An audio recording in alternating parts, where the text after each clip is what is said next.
12편부터 72편까지가 시편 제2권인데요. 이제 72편 얼마 안 남았죠. 시편 제2권의 마지막 부분인데 65편에서 68편까지가 온 땅이 하나님께 찬송하라 뭐 이런 시들이 대부분 있습니다. 두 번째 오늘 66편의 시인데요. 여기 제목에 보면 언제 누가 지었는지 전혀 정보를 우리에게 제공해 주지 않습니다. 그런데 전체 내용을 보면 우리를 구원하신 하나님을 찬양하라 하는 그런 내용인데요. 크게 두 부분으로 나누어 줄 수 있어요. 1절부터 12절까지가 첫째 부분인데, 이것은 이스라엘을 애굽에서부터 구원해 내시고 가나안 땅에 들어가서 살게 하신 이 하나님의 구원의 은혜, 한 나라 전체, 민족 전체를 구원하신 그 사건을 기억하면서 이런 하나님의 구원의 은혜를 찬양하라는 이야기이고요. 13절부터 20절까지는 나를 구원하신 그 하나님의 은혜를 찬송하라고 이렇게 선포하고 있는 내용인데, 그래서 오늘은 뒷부분부터 좀 설명을 좀 드리려고 합니다. 13절부터 20절까지 내용을 먼저 살펴보고 그리고 나서 앞에 이야기를 살펴보겠는데요. 나를 구원하신 일, 여러분 이거 얼마나 크고 놀라운 하나님의 은혜입니까? 이게 그냥 우리가 보통으로 이렇게 이야기를 합니다. 예수님이 나를 위해서 십자가에 죽어주셨고 내가 그 예수님을 믿음으로 이렇게 어마어마한 죄와 죽음의 자리에서 나를 구원하셨습니다. 참 감격스럽게 이렇게 표현할 수 있는데요. 말로는 이렇게 간단하게 설명되어지지만 이게 얼마나 어마어마한 역사로 저와 여러분이 구원을 받은 겁니까? 생각하면 생각할수록 이게 너무나 엄청나고 너무나 놀랍고 너무나 큰 은혜요, 사랑이요, 축복이라고 말하지 않을 수가 없죠. 여러분, 그러니까 지금 이 시를 지은 사람이 정확하게 누구는 알 수 없지만은 구원받은 그 은혜가 너무나 큰 거예요. 그래서 하나님을 온 땅의 사람들이 다 와서 찬양해야 된다라고 선포하면서 1절이 시작을 하는데요. 이 시는 여러 가지로 추측을 해보았을 때 히스기야 왕이나 그 시대 사람들이 지었을 거라고 추측이 되어져요. 여러분, 히스기야 왕은 어떤 일을 경험했습니까? 북쪽 이스라엘을 멸망시킨 아수르라고 하는 이 나라가 어마어마한 군대를 보내서 남쪽 유다도 다 멸망시키려고 공격을 해왔죠. 그래서 남쪽 유다라고 하는 이 나라가 땅덩어리가 아주 작고요. 그 가운데 이제 다윗 왕과 이런 왕들이 살고 하나님의 성전이 있는 예루살렘, 그곳이 있었는데 사실 예루살렘 빼고 이미 나머지 땅은 다 점령을 당했어요. 예루살렘만 남았어요.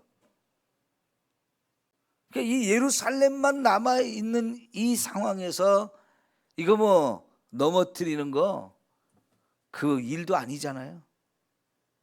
그런 정도의 너무나 위험한 상황을 경험하고 있는 상황에서 여러분, 예루살렘 성을 몇 겹으로 포위를 하고 빨리 항복하라고, 너희가 하나님 믿어봐야 그까짓 거 별거 아니라고 막 하나님을 욕하고 그 하나님을 믿는 이스라엘 백성들을 무시하고 짓밟으며 조롱하는 그런 상황이었잖아요. 그러니까 완전히 풍전등화의 위기 상황이었어요. 그런데 히스기야 왕과 온 백성들이 한 마음으로 하나님을 의지하고 하나님께 부르짖어서 하나님의 구원의 놀라운 은혜를 힘입었죠. 하나님이요, 하룻밤 사이에 그 18만 5천 명을 하늘의 군대를 보내서 그냥 싹 전멸시켜 버렸어요. 이스라엘 백성들은 조금도 그들을 나가서 맞서 싸울 만한 힘도 없고 능력도 없었어요. 그런데 이스라엘 백성이 하나도 손도 안 댔는데, 외국에서 원군이 구원자가 온 것도 아닌데 하늘의 구원자이신 하나님이 하늘의 천군 천사를 보내서 그들을 다 하룻밤에 다 전멸시켜 가지고 이스라엘이 완전하게 구원을 받았잖아요. 생각해 보세요. 이게 얼마나 놀라운 일이었겠어요. 여러분, 우리도 6.25 전쟁이 있어가지고 나라를 한순간에 다 뺏겼잖아요. 그래서 피난 가고 피난 가서 더 이상 갈 곳이 없는 상황까지 밀려서 낙동강 전선 밑에만 남고 나머지 다 뺏겼잖아요. 온 나라가 공산 치하 속에 들어가서 얼마나 많이 고통을 경험했습니까?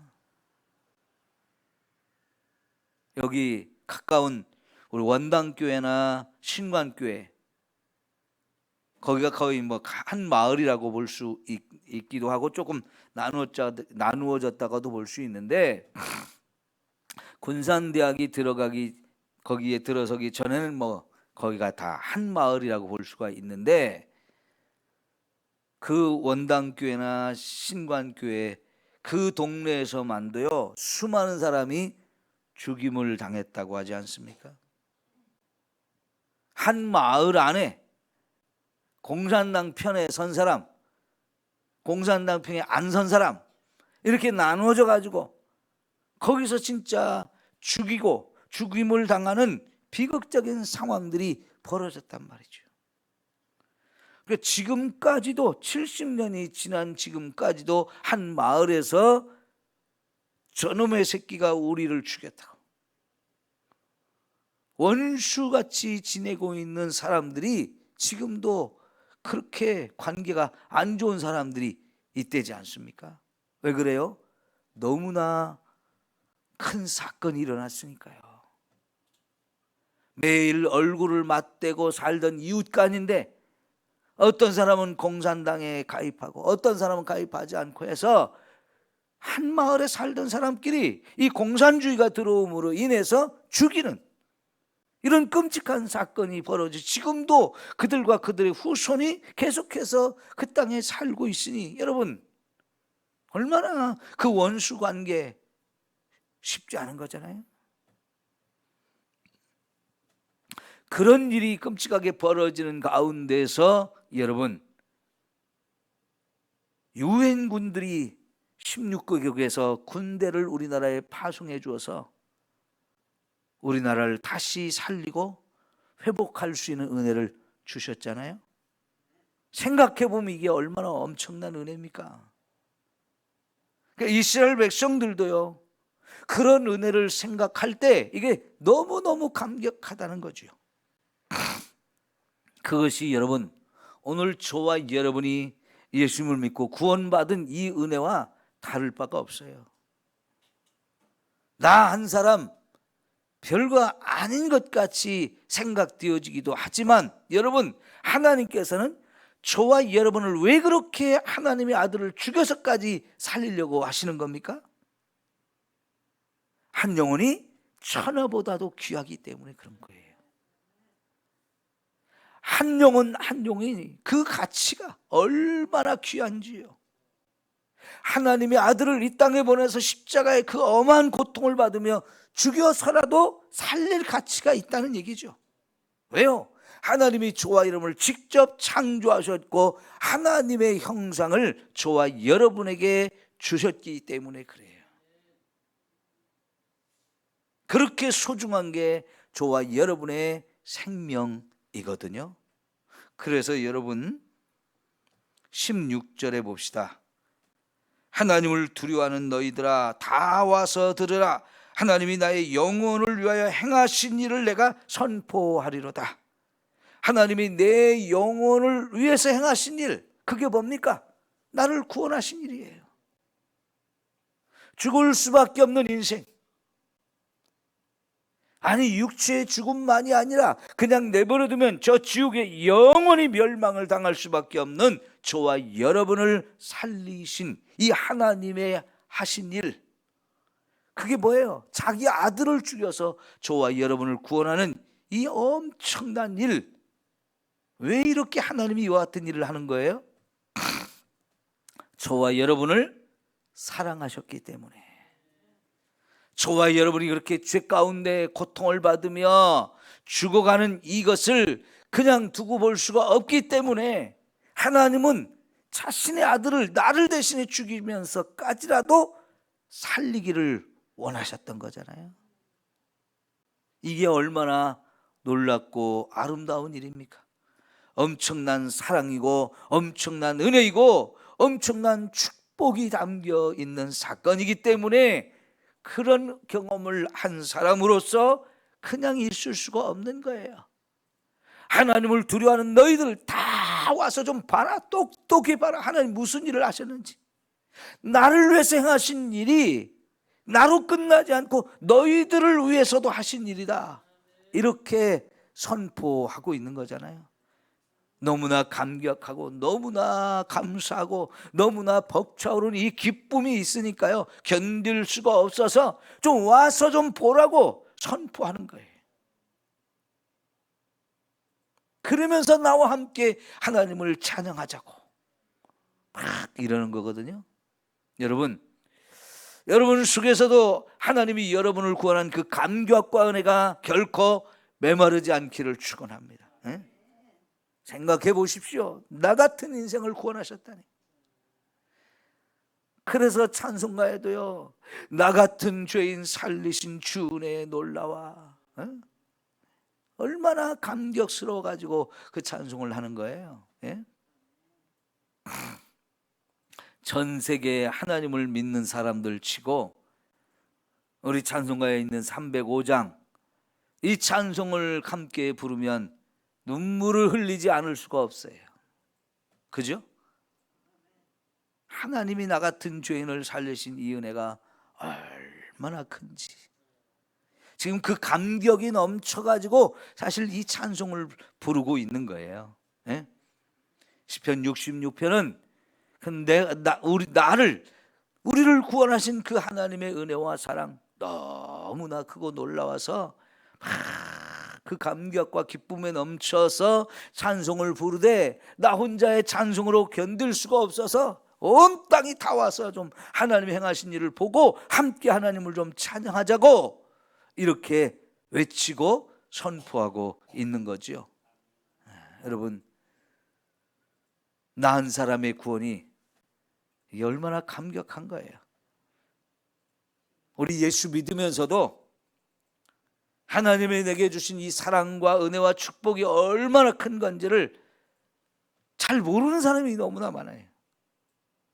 이걸 알면 알수록 진짜 행복하죠.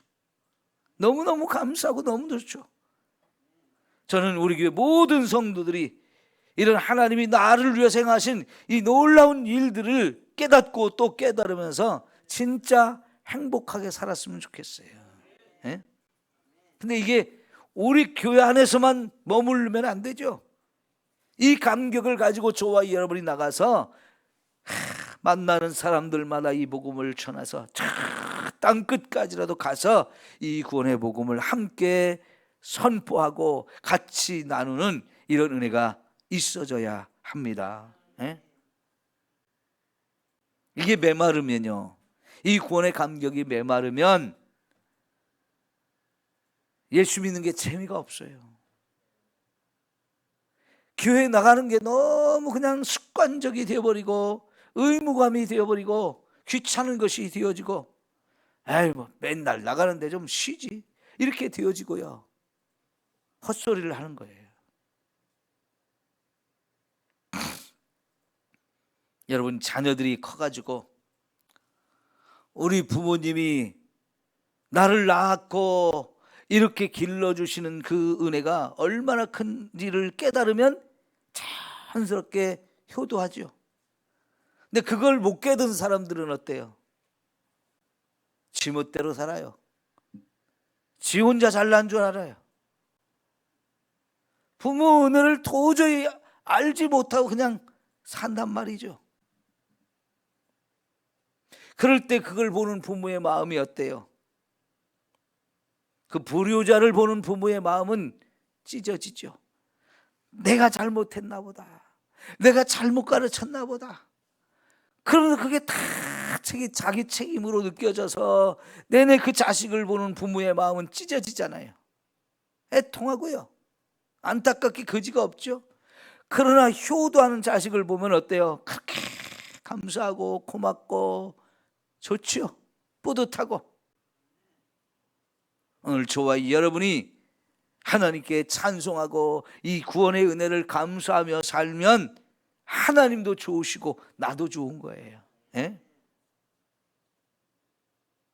이렇게 저와 여러분이 하나님이 베푸신 은혜와 사랑을 날마다 찬양하며 감사하며 이걸 전하며 사는 저와 여러분이 되기를 축원합니다. 자, 그래서요 13절 보면 내가 번제물을 가지고 주의 집에 들어가서 나의 소원을 주께 갚으리니 그랬는데요, 하나님의 집에 가서 내가 하나님 앞에 소원한 것을 좀 갚으며 살고 싶다. 뭘 소원했느냐? 하나님이 나를 구원해 주시면 내가 하나님 앞에 가서 번제를 드리겠습니다. 그렇게 소원했던 것 같아요. 그 14절 보니까 이는 내 입술이 낸 것이고 내 환난 때에 내 입이 말한 것이니라.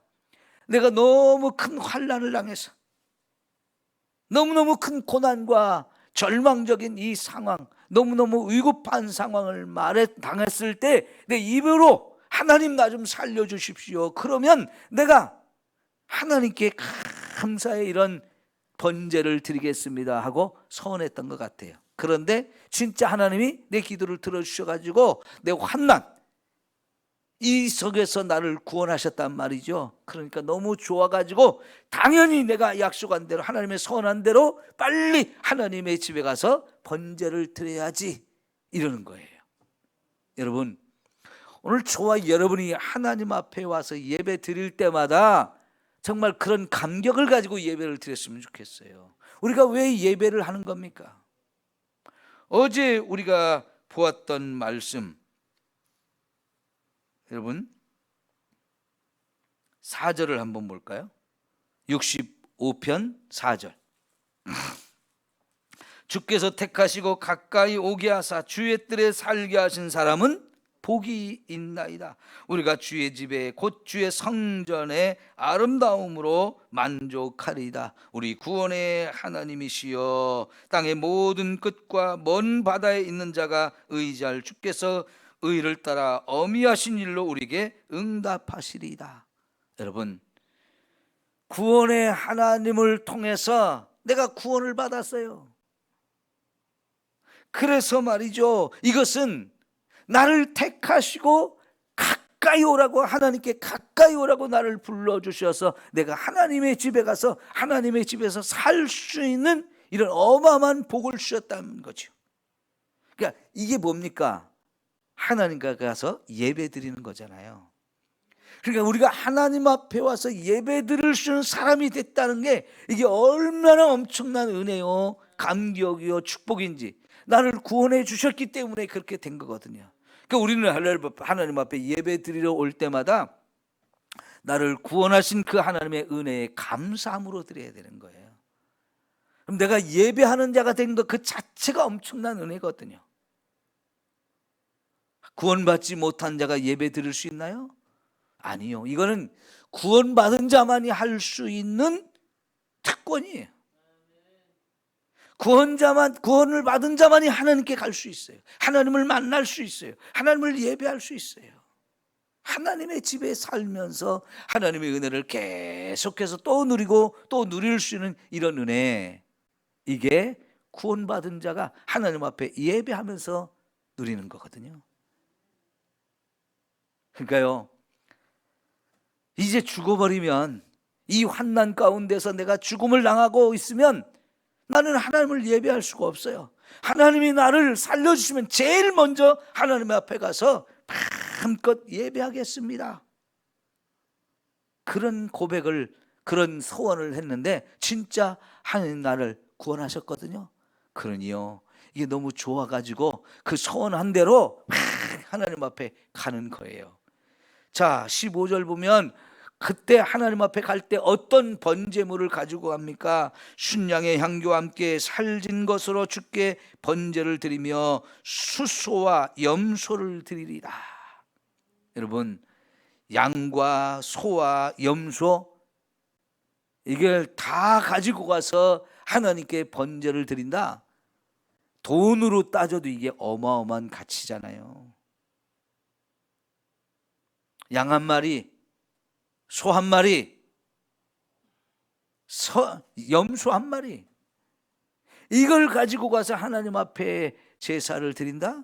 엄청난 물질을 드릴 수밖에 없는 거예요. 그런데 여러분, 내가 구원받았는데 그까짓 거, 소를 잡고 양을 잡고 염소를 잡아서 하나님께 제물로 드리는 거, 그게 아깝습니까?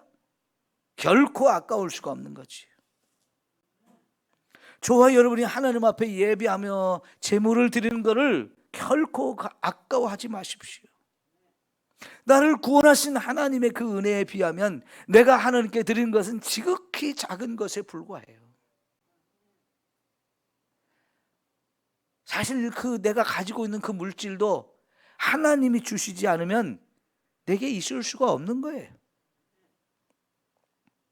그걸 하나님께 내게 주면서 내가 이걸 너에게 맡겨줄 테니까 네가 이걸 좀 잘 관리하면서 나의 영광이 드러나게 좀 써봐라, 이랬는데 이거를 내 걸로만 자꾸 착각하면서 나를 위해서만 사용하려고 하는 이 욕심들이 저와 여러분에게 있거든요. 그러니까 하나님께 드리는 것조차도 겁을 먹고 아까워하고 힘들어하는 건데, 여러분, 나 같은 죄인, 죽을 수밖에, 지옥에 떨어질 수밖에 없는 죄인을 구원하신 그 하나님의 은혜 생각하면 이게요, 계산해서는 안 되는 거예요. 그냥 다 드려도 아깝지 않은 이런 믿음이 우리에게 있어야 합니다. 여러분, 얼마나 좋으면 그래요. 그죠? 사람이요, 죽음의 위협 속에 있으면 나 좀 살려주세요, 나를 살려줄 만한 사람이 있으면 뭐라고 말합니까? 내 재산 다 드릴 테니까 나 좀 살려주십시오, 그렇게 말하지 않아요? 그 사람이 재산이 조금밖에 없든 어마어마하게 있든 간에 그렇게 죽음의 위협 앞에 있는 사람은 내 것 다 드릴 테니까 나 좀 살려주세요, 그렇게라도 얘기합니다. 그러면서라도 살기를 원해요. 왜? 그까짓 것 재산은 아무것도 아니라는 거죠. 내 생명에 비하면. 사느냐 죽느냐 문제 앞에서는요, 그 어떤 것도 중요하지 않아요. 목숨보다 귀한 것은 없잖아요. 그죠? 그런데 그렇게 하나님 앞에 기도해가지고 내가 구원을 받았는데 막상 구원받고 나니까 화장실 갈 때 마음하고 나올 때 마음하고 틀리댔잖아요. 물에 빠진 사람 구원해 주니까 내 보따리 어디 있냐고 보따리 그때 또 챙길 욕심이 생기는 거잖아요. 너나 할 것 없이 우리가 그래요. 그죠? 네, 이런 우리의 욕심과 어리석음을 깨트려야 하나님께 진정한 영광이 될 수 있고 찬양이 될 수 있어요. 그 구원받은 자로서 감격에 차서 제일 먼저 하나님 앞에 가서 번제를 드리겠다고 이러는 거잖아요. 여러분, 하나님의 은혜가 저와 여러분의 이 심령에서 메마르지 않도록 나 같은 죄인을 살리고 구원하신 이 하나님의 은혜를 생각하고 또 생각하십시오. 그래서 야, 이게 엄청난 은혜구나, 너무나 놀라운 은혜구나, 엄청난 사랑이고 축복이구나 하는 것들을 더 많이 깨닫고, 그래서 여러분은 항상 그 감격과 은혜가 내 속에서 메마르지 않도록 해야 할 줄 믿습니다. 네, 기도합니다.